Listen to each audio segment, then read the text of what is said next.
বলছিলাম তোমাদের যে চতুর্থ অধ্যায়ে পঞ্চম অধ্যায়ে ঘটা হয়েছিল। পঞ্চম অধ্যায়ে মানে ওই যে খাদ্য সমস্যা, চালের দাম 4 গুণ, ওইটা হয়েছিল। আজকে আমরা পড়বো আই বৃষ্টি ঝেঁপে। কি বলেছে দেখো, এখানে বলেছে যে এখন থেকে 50 বছর আগে, মানে আগে কি হতো, কৃষি ব্যবস্থা তেমন উন্নত ছিল না। মানে আমরা সবাই জানি যে এটা আমরা পড়ছি আই বৃষ্টি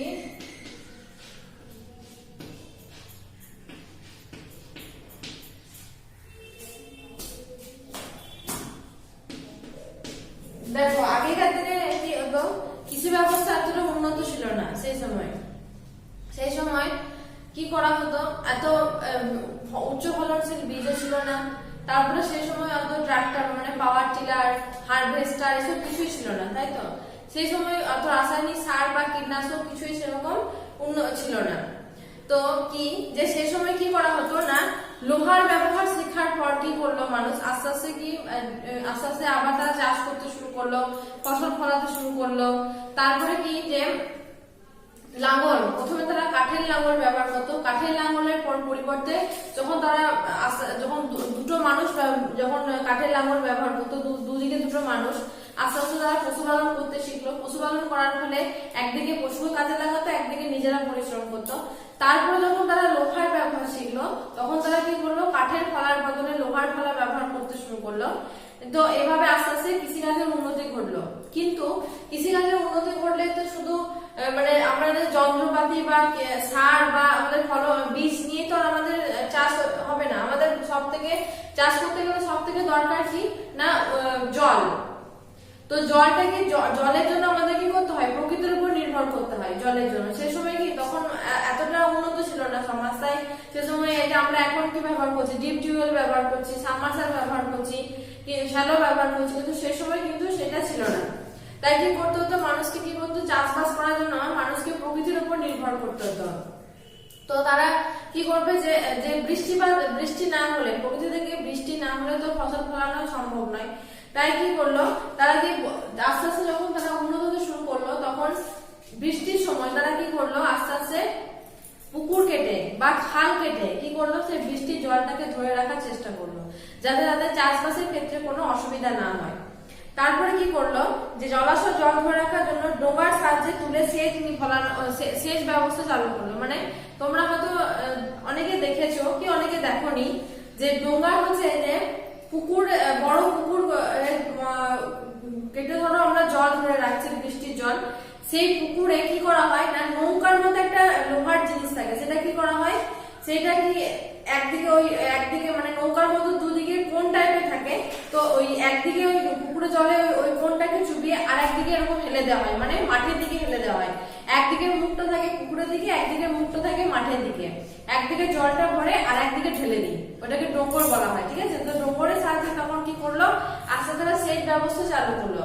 সেই সময় তারা নানা রকমের সবজি চাষ করতো, যেমন আলু, তারপরে হচ্ছে টমেটো, মূলো, পালং, ডাল, নানা রকম রবি শস্য চাষ করতে শুরু করলো।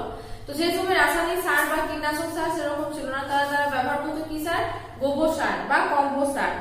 এবারে কি ঘটলো, এই আস্তে আস্তে উৎপাদন হতে হতে কি ঘটলো, সবুজ বিপ্লব ঘটলো। সবুজ বিপ্লব ঘটার পরে কি হলো, গ্রীষ্মকালের প্রথম দিকে চাষ করা হতো আউশ ধান, ঠিক আছে।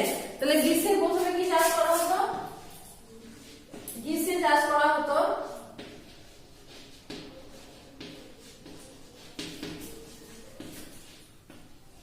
আউশ ধান, ঠিক আছে।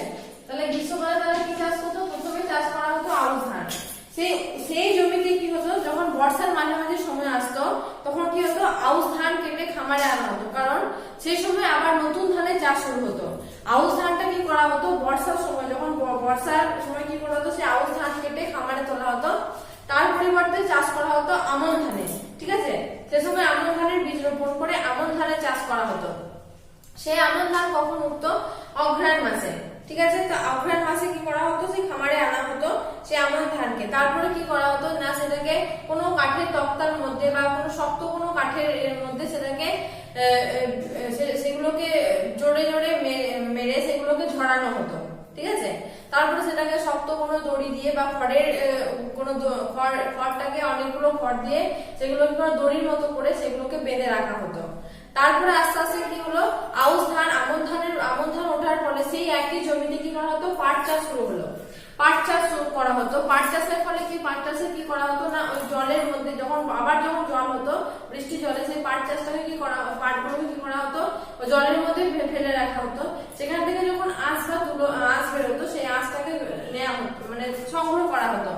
সেই পাটগুলোকে তুলে নেওয়ার পরে কি করা হতো, সেই পাট চাষের পরিবর্তে আবার সেখানে কি চাষ করা হতো, ওই আমন ধান, মানে যখন বর্ষার সময় আমরা আউশ ধান তোলার পরে সেই জমিতে আমরা পাট চাষ করলাম, তারপরে যখন পাটগুলো মানে বর্ষা যখন প্রচুর বৃষ্টিপাত হলো, বৃষ্টিপাতের ফলে পাটগুলোতে জলে ভিজে গিয়ে সেখান থেকে আঁশ বের হয়। সেই পাটগুলো তুলে নেওয়ার পরে সেই জমিতে আমরা আমন ধানের চাষ করি। তারপরে কি হয়, শীতের শেষে কি করা হয় না, আলু কুমড়ো ভূমিতে নানা রকমের রবি শস্য চাষ করি। ঠিক আছে, তারপরে কি হচ্ছে, উচ্চ ফলনশীল, তারপরে শুরু হচ্ছে কি রবি শস্য তোলার পরে, মানে শীতের শেষে যখন আমরা রবি শস্য তুলে নিই, তারপরে আমরা চাষ করছি কি বোরো ধানের। তাহলে গ্রীষ্মকালে আমরা পাচ্ছি আউশ ধান, বর্ষাকালে পাচ্ছি, বর্ষায় চাষ হতো কি আমন ধান। ঠিক আছে, আর শীতের শেষে হতো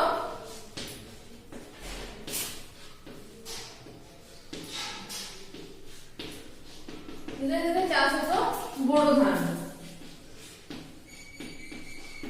তাহলে আমরা তিন রকমের ধান পেলাম, কি কি, একটা হচ্ছে গ্রীষ্মের চাষ হতো আউশ ধানের। গ্রীষ্মকালে তারপরে যখন বৃষ্টিপাত হতো, বর্ষাকাল সূচনা হতো, সেই সময় আমরা ওই আউশ ধান কেটে নিয়ে কি করতাম, সেই জমিতে পাট চাষ করতাম। পাট চাষের ফলে পাটগুলোকে কি করা হতো, জলের মধ্যে ফেলে রাখা হতো, সেখান থেকে আঁশ বেরোলে কি করা হতো, সেই পাটগুলোকে তুলে নেওয়ার ফলে তার পরিবর্তে আমন ধানের চাষ করা হতো। ঠিক আছে, অঘ্রাণ মাস করে সেই আমন ধান তুলে নেওয়া হয়। তারপরে সেই আমন ধান তুলে নেওয়ার পরে সেই জমিতে আমরা কি চাষ করতাম না, আলু, তারপরে কপি, নানা রকম রবি শস্য চাষ করতাম, ডাল। তো রবি শস্যগুলো তুলে নেওয়ার পরে আমরা কি চাষ করতাম, শীতের শেষে বোরো ধানের চাষ করি আমরা। ঠিক আছে, তারপরে পাহাড়ি অঞ্চলে যেহেতু ভূমি সমতল নয়, সেহেতু ধাপ জমি সেখানে, তো সেখানে কি হয়, প্রচুর পরিমাণে, যেমন দার্জিলিং এ কি হয়, প্রচুর বৃষ্টিপাত হয়, কিন্তু সেই বৃষ্টির জলটা ধরে রাখে না, কি হয়, গড়িয়ে চলে যায়। যেহেতু পাহাড়ি এলাকার ঢালু জমি, যেহেতু বৃষ্টির জলটা এক জায়গায় আটকে থাকে না, বৃষ্টির জলটা কি হয়, গড়িয়ে যায়, যার জন্য কি হয়, সেখানে প্রচুর পরিমাণে চা এবং কমলা লেবু চাষ হয়। এছাড়াও এখানে কি হয়, ধান, গম, নানা রকম শাকসবজি, আলু, কপিও চাষও হয়ে থাকে। তাই পাহাড়ের গায়ে ধাপ কেটে চাষ করা হয় কি, ধাপ চাষের জমিতে কাঁকুড়ে মাটিতে বর্ষাকালে আউশ ধান, নানা রকমের ধান চাষ করা হতো। ঠিক আছে, তাহলে আয় বৃষ্টি ঝেপে এইটুকুই। তারপরে দেখো তোমাদের এই ইউনিট থেকে তোমরা পড়বে 1, 2, 3। ঠিক আছে, এই আয় বৃষ্টি ঝেপে থেকে পড়বে 1-এরটা, 2-এরটা, 3-এরটা, 3-এর প্রশ্নগুলি। ঠিক আছে, 4-এরটা বাদ, 4 বাদ থাকবে।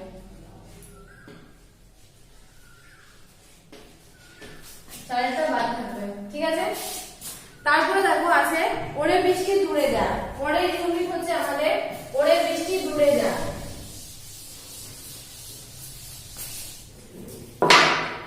পরের ইউনিট ওরে বৃষ্টি দূরে যা। এখানে দেখো কি বলেছে যে পশ্চিমবঙ্গের সব থেকে উত্তরে কি আছে, পশ্চিমবঙ্গের সব থেকে উপরে একদম দার্জিলিং জেলা। তো পশ্চিমবঙ্গের সব থেকে উত্তরে এবং হিমালয় পর্বতের ঠিক দক্ষিণ দিকে দার্জিলিং এবং কালিম্পং জেলা। তো দার্জিলিং কালিম্পং জেলা কি হচ্ছে, পার্বত্য এবং ভূমি এবং তরাই অঞ্চল দ্বারা দার্জিলিং জেলা গঠিত। তরাই অঞ্চল, দার্জিলিং পার্বত্য এবং তরাই অঞ্চল দ্বারা দার্জিলিং জেলা গঠিত। তো দার্জিলিং জেলাতে কি হয় না, পশ্চিমবঙ্গের সব থেকে উঁচু, এখানে প্রচন্ড ঠান্ডা পড়ে। যখন আমাদের দেশে এখানে প্রচন্ড ঠান্ডা থাকে, তখন সেখানে কি হয়, তুষারপাত ঘটে। কিন্তু আমাদের যখন একটু মানে অল্প ঠান্ডা থাকে বা একটু গরম থাকে, সেই সময় কি হয়, এখানে মনোরম প্রকৃতি থাকে, মনোরম মানে যেহেতু আবহাওয়া থাকে, সেহেতু সেখানে পর্যটন শিল্প গড়ে উঠেছে। এছাড়া কি এখানে কি হচ্ছে, ফালুট এবং সান্দাকফু পর্বতশৃঙ্গ রয়েছে। তার মধ্যে সান্দাকফু হচ্ছে আমাদের পশ্চিমবঙ্গের সর্বোচ্চ পর্বতশৃঙ্গ। ঠিক আছে, তাহলে পশ্চিমবঙ্গের সর্বোচ্চ পর্বতশৃঙ্গ হচ্ছে সান্দাকফু। ঠিক আছে, মনে থাকবে পশ্চিমবঙ্গের সর্বোচ্চ পর্বতশৃঙ্গ হচ্ছে সান্দাকফু। ঠিক আছে, পশ্চিমবঙ্গের সর্বোচ্চ পর্বতশৃঙ্গ। এটা কোথায় অবস্থিত না সিঙ্গালীলা পর্বত, দার্জিলিং উত্তরে যে সিঙ্গালীলা পর্বতশ্রেণী আছে এটা হিমালয় পর্বতমালার অংশ, সেখানে আছে সান্দাকফু ফালুট পর্বতশ্রেণী। তো তার মধ্যে সান্দাকফু হচ্ছে আমাদের পশ্চিমবঙ্গের সর্বোচ্চ শৃঙ্গ। তারপরে বলেছে পাহাড়ি ঢালু গায়ে নানা রকমের শহর গড়ে ওঠে। তো পাহাড়ের ধাপ কেটে তারা কিছু ধান, ভুট্টা, গম, আলু, শাকসবজি কিছুটা চাষ করে থাকে। এছাড়া কি বলছে এখানে কি হয় শাল, পাইন, বার্চ প্রভৃতি নানা রকম বন দেখা যায়। তো খনিজ খুব অল্প পরিমাণে এখানে খনিজ পাওয়া যায়। তার মধ্যে কয়লা, ডলোমাইট, চুনাপাথর, তামা প্রভৃতি পাওয়া যায়। তো এখানে প্রচুর বৃষ্টিপাত হলে কি হয়, প্রচুর বৃষ্টিপাত হলেও যেহেতু এখানে ঢালু জমি সেহেতু জল এখানে দাঁড়িয়ে থাকে না, যার ফলে চা উৎপাদনে খুবই উন্নত। কারণ যেহেতু চা গাছের প্রচুর বৃষ্টিপাতের প্রয়োজন হয়, প্রচুর জলের, কিন্তু জল জমে থাকাটা চা গাছের পক্ষে ক্ষতি করে। তার জন্য কি হয় এখানে যেমন বৃষ্টিপাত প্রচুর হয়, কিন্তু যেহেতু ঢালু জমি সেহেতু জলটা জমে থাকে না, জলটা কি হয় বয়ে যায়। জলটা যেহেতু বয়ে চলে যায় সেহেতু কি হয় চা গাছের পক্ষে এখানে কোনো ক্ষতি হয় না। তাই চা গাছের জন্য উপযুক্ত পরিবেশ গড়ে ওঠা। এখানকার চা হচ্ছে বিশ্ববিখ্যাত। এছাড়া এখানে নানা রকমের যেমন দার্জিলিং জেলার মঙ্গু একটা জায়গা আছে, সেখানে কি হয় সেখানে সিংকোনা তৈরি করা হয়। তো সিংকোনা থেকে যে কুইনাইন ছাল পাওয়া যায় সেটা হচ্ছে ম্যালেরিয়া রোগের ওষুধ। ঠিক আছে, তো তাছাড়া এখানে আরো মূল্যবান নানা রকম রাসায়নিক দ্রব্য তৈরি হয়। তাছাড়া দুই জেলার অধিবাসীরা পর্যটন শিল্প, চা বাগান এবং চা শিল্পের জন্যই বা নানা রকম ছোটখাটো ব্যবসায় তারা জীবিকা নির্বাহ করে থাকে। ঠিক আছে, তারা এখানকার সব থেকে এখানে কি কি জিনিস পাওয়া যায়, এখানে দার্জিলিং জেলার সব থেকে কি হয় চা বিখ্যাত। তাছাড়া কমলা লেবু হয়ে থাকে।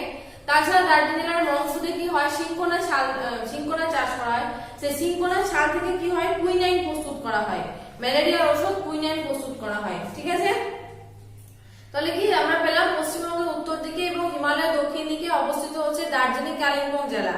তো দার্জিলিং জেলা এখানে কি হয় যেহেতু সব থেকে উপরে অবস্থিত তাই প্রচন্ড ঠান্ডা পড়ে শীতের সময়।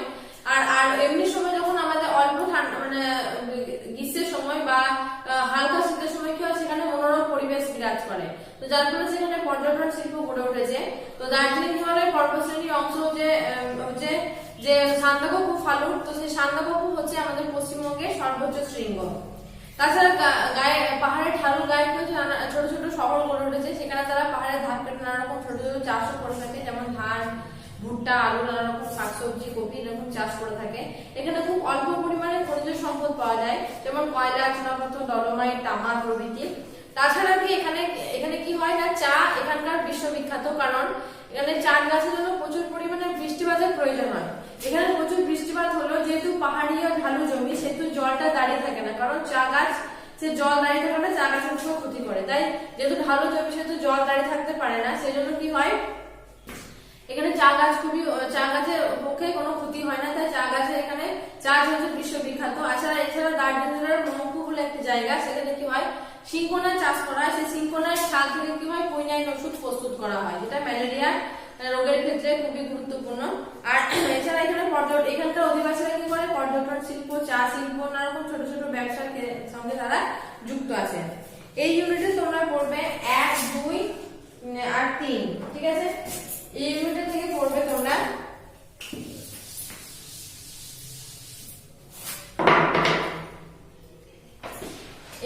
পড়বে 1, 2, 3 প্রশ্নগুলি।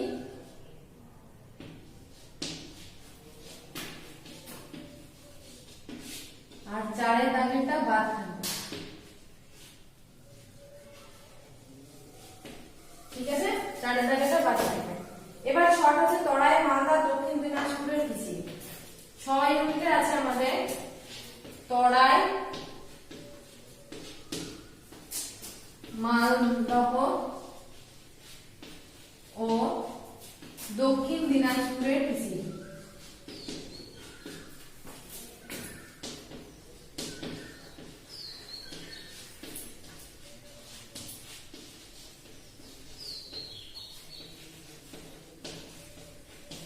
তো দেখো তরাই ডুয়ার্স আমরা নাম শুনেছি, তো তরাই ডুয়ার্স কি? দেখো পশ্চিমবঙ্গের উত্তরে আছে কি, এখনই বললাম পশ্চিমবঙ্গের সব থেকে উত্তরে আছে হিমালয় পর্বতশ্রেণী, তাই তো। তো পশ্চিমবঙ্গের উত্তরে হিমালয় পর্বতশ্রেণী এবং দক্ষিণ দিকে রয়েছে কি যে আমাদের দার্জিলিং কালিম্পং জেলার। তো দার্জিলিং কালিম্পং জেলার আবার দক্ষিণ দিকে যে ঢালু যে অঞ্চলটা, ঠিক আছে, তাহলে বলছে পশ্চিমবঙ্গের উত্তর দিকে আছে হিমালয় পার্বত্য অঞ্চলের দার্জিলিং, মানে পশ্চিমবঙ্গের উত্তর দিকে হিমালয় পার্বত্য অঞ্চলের অঞ্চলে দার্জিলিং কালিম্পং জেলা অবস্থিত। তো এই দার্জিলিং কালিম্পং জেলার দক্ষিণ দিকটা, ঠিক আছে, দার্জিলিং কালিম্পং জেলার দক্ষিণ দিকে হিমালয় পাদদেশের ঢালু অংশকে, যেটা হিমালয় পাদদেশের ঢালু যে অঞ্চলটা সেটাকে বলা হয় তরাই অঞ্চল, ঠিক আছে। তাহলে উত্তর দিকে মানে পশ্চিমবঙ্গ উত্তর দিকে আমরা পাচ্ছি দার্জিলিং কালিম্পং জেলা। সেই দার্জিলিং কালিম্পং জেলার দক্ষিণ দিকে যে হিমালয়ের যে পাদদেশের ঢালু অঞ্চল সেটাকে বলা হচ্ছে তরাই অঞ্চল। তরাই শব্দের অর্থ হচ্ছে কি বলতো, স্যাঁতসেঁতে ভূমি, ঠিক আছে, তরাই শব্দের অর্থ। তো তরাই অঞ্চল।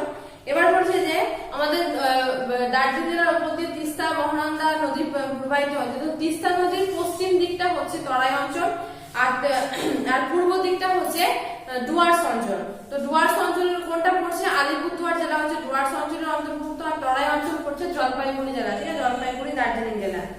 আলিপুরদুয়ারের দক্ষিণ অবস্থিত রয়েছে কোচবিহার জেলা।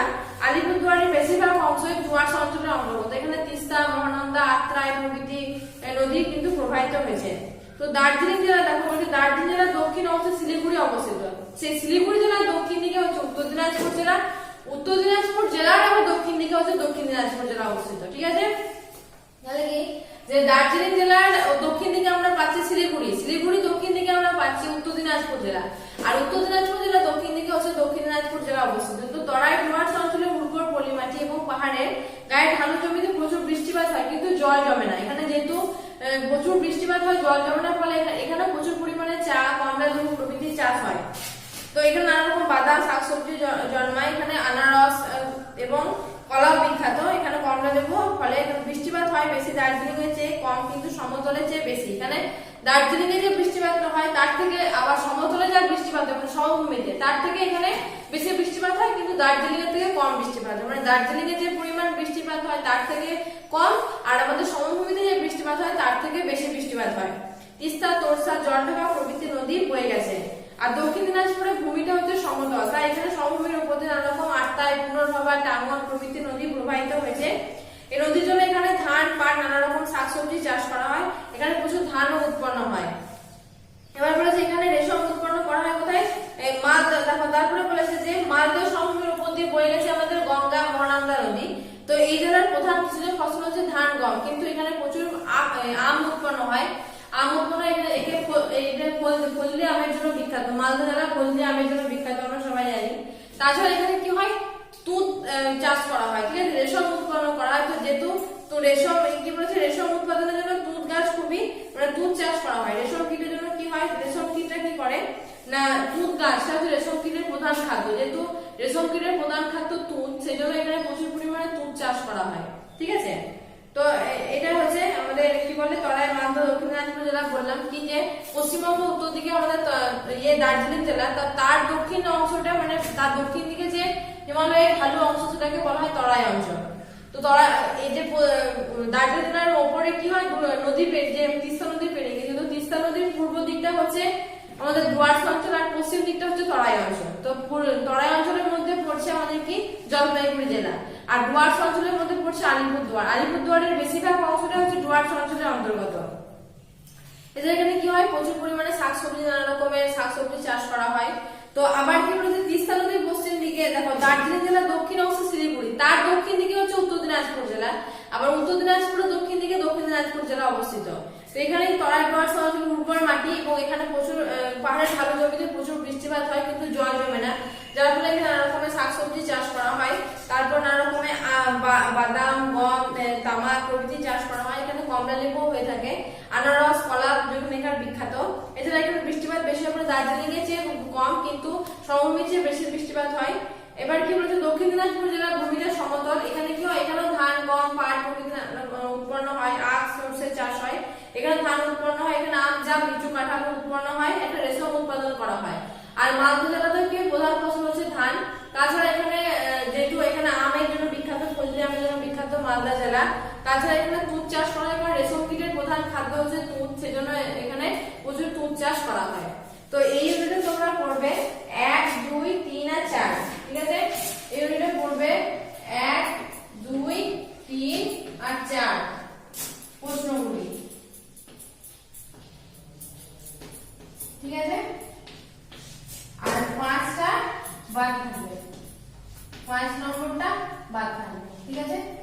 এতদিন তোমাদের পড়া থাকবে আজকে।